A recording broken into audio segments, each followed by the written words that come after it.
These are self-adhesive under desk drawers, and they come with 2 in a pack. They come nicely wrapped in bubble wrap in a box within a box, and they come with double-sided foam tape as well as screws and washers in order to put them in.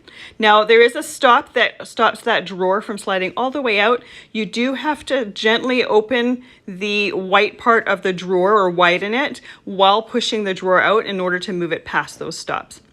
So when you're mounting them, you want to also give a little bit of extra leeway in order to widen it to put the drawer back in. But you do need to be able to take that drawer out in order to do all 4 screws.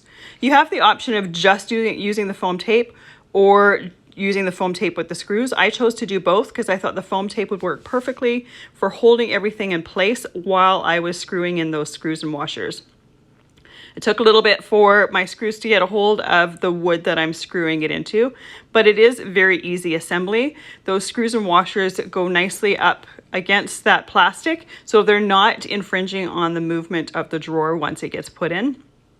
And because there are just 4 in there, it's very easy to install. Even my daughter did one of the standard size drawers. These large size drawers are just under 9.5 inches wide, just under 8 inches deep, and just under 3 inches in height. So they give a little bit of extra space in some empty space. This is an area that wasn't being used. Now that I have the base mounted, I can put that drawer back in, and I do widen the white part with my hands a little bit to push the drawer past those stops. I love that there's 2 different size drawers to choose from, so you can pick and choose which size you're going to best fit the space. It's a great way to make use of what otherwise would be some dead space.